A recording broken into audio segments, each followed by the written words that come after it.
What's up, y'all? What is up? It's your girl EJ, and I am back with another House of Dragon talk. Now, today we're going to be talking about season 1, episode 4, King of the Narrow Sea. And y'all, this is the quick recap, which means we're going to be going through this pretty quickly and just touching on some of the main things that happened in the episode. So let's get into it, y'all. Okay, y'all, so this episode is going to start out with your girl Rhaenery, and she's going to be on tour trying to find a man. Now, after an elderly man and a child try to court her, she's just going to end up ending the tour abruptly, and she's like, you know what, I'm done with this. I'm ready to go home. Now, your boy Daemon is going to return, and the king is going to accept him back, and the people are going to cheer, because he did kill the Crab King and all, you know what I mean? Now, the king is definitely going to be super mad at Rhaenery for ending that tour and not actually following through with what she was supposed to do. Now, your girl Alicent is going to realize that being the queen can actually be a pretty lonely place, and she kind of misses her bestie. Now, Rhaenyra and Alicent are going to have a moment, but at the end of the day, Alicent's still the queen. Now, Daemon and Rhaenyra are going to have a little bit of talk about marriage and how her dad wants to marry her off, and Daemon is just going to let her know that marriage is politics, you know what I'm saying? But you can still do what you want. Now, meanwhile, your boy Otto is going to tell the king that Lord Corlys is in negotiations with Lord Bravos to wed his daughter Laena off. Now, thank goodness Laena done got older, because I think we about 4 years later, because 4 years ago she was 12, and I'm just like, whoo, Lord Corlys just keep trying to marry this po girl off. So anyway, y'all, Daemon is going to send Rhaenyra some common clothes, and he's going to send her a little note that shows her how to sneak out. Now, they're going to end up going to the show, and then they're going to end up at a brothel, and then things are just going to get real Targaryen weird, if you know what I mean. So anyway, y'all, Daemon is going to once again reiterate this whole thing about marriage and it being political, but that sex is pleasure and how you can do what you want, even if you're married. And I'm just like, okay. But anyway, y'all, so your boy Daemon is even going to take this one step further. And I think if we've all been looking at the same show, we've been kind of seeing this whole thing where Daemon has been looking at Rhaenyra really weird.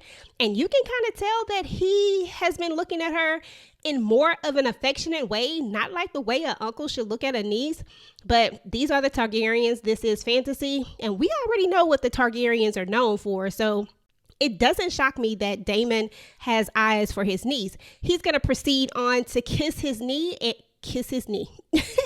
He's going to proceed on to kiss his niece and try to take it even further. But for whatever reason, Daemon just can't seem to do it. And your girl Rhaenyra is left really hot and bothered. Now, what surprised me about this whole thing is that Rhaenyra was down for it. She was definitely into it. So anyway, y'all, your girl Rhaenyra is going to skedaddle on home back to the castle. And when she gets to the castle, of course, the Christian is going to be like, what the... You know what I'm saying? Because she's going to be coming through the door. He thinks she's in there sleeping, but she's not. And then your girl Rhaenyra is going to basically kind of sort of seduce her Christian, I guess you would call it. She kind of playfully plays with him to kind of get him into the quarters.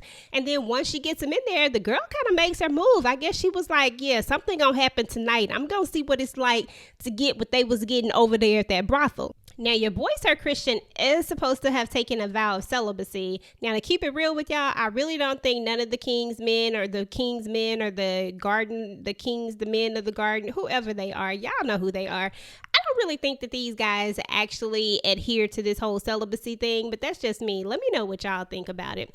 So anyway, after your girl seduces Sir Christian, the next day, the rumors are going to start because, the little boy is going to basically go snitch Rhaenyra and Daemon out. And he's going to tell Otto what he saw. And of course, Otto's going to run and tell the king. Now, I do want to just travel back just for a second, because what was interesting about the last scene was that while Rhaenyra was getting her pleasure and learning about pleasure, your girl Alicent was definitely doing her duty. You know what I'm saying? Like, even though she was having sex with the king, it was a duty. It wasn't something that was pleasurable to her. And you can definitely tell that Alicent is not happy at all. So anyway, y'all, now your boy Daemon is going to end up with his old girl. You remember old girl that he was supposed to be his wife, that he was supposed to be having a baby with, and all of this stuff that he just lied about. Yeah, he's going to end up somehow with her, and that same little boy that came and snitched out Rhaenyra and Daemon to Otto is actually going to show up there and give old girl some money. Now, this kind of makes me think that maybe she might have orchestrated this in some sort of way. I mean, she does tell us that she is no longer a hoe and that, that she couldn't do that, for the rest of her life. So what is she doing? You know what I mean? Like, I felt like she might have set this up in some sort of way. But anyway, y'all, Alicent is going to overhear her father Otto tell the king about Rhaenyra. And of course, your girl Alicent is going to go confront Rhaenyra. And she just, it's like, look, is you out here being a hoe? Because, this ain't what you're supposed to be doing. Like Rhaenyra, like you are supposed to be a lady, like you cannot be doing this. And with your uncle, come on, you know what I'm saying? Like she is really going in on your girl Alicent. And then Alicent just she's going in on your girl Alicent is going in on your girl Rhaenyra. And then Rhaenyra is going to basically put on this great acting. And she's just going to be like, you know what I'm saying? Like, she's just going to be so surprised. Like, I can't believe that you're slandering my name. Like, it's treason for anyone to, question the princess's virtue and all of this stuff. Now, although she didn't technically lie about her and Daemon not sleeping together, she goes even further to say that he didn't touch her. Now, that was actually a lie. I mean, I was with her up until that part. And then I was like, girl, now you just lying. Because at first you was just like borderline, nobody said anything about you sleeping with anybody else. They're specifically talking about Daemon, so didn't nobody ask if you slept with Sir Christian.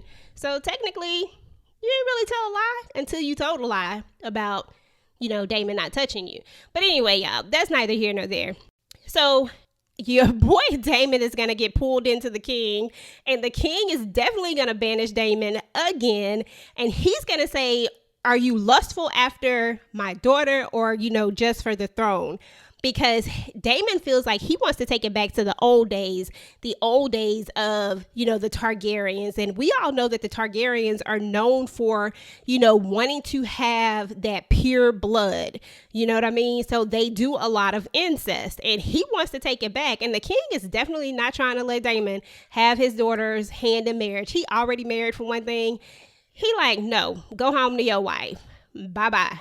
So anyway, later when the king is talking to Alicent is going to defend Rhaenyra. She's going to be like, I believe her. And the king, you could tell that he just don't believe her at all. Like, he's like, I should just, at one point, I think he said that he should just disinherit her when he's like angry and he's talking to Daemon. But of course, he's not going to do that. He's going to choose not to disinherit her because he doesn't want to bring any type of strife in the realm or whatever.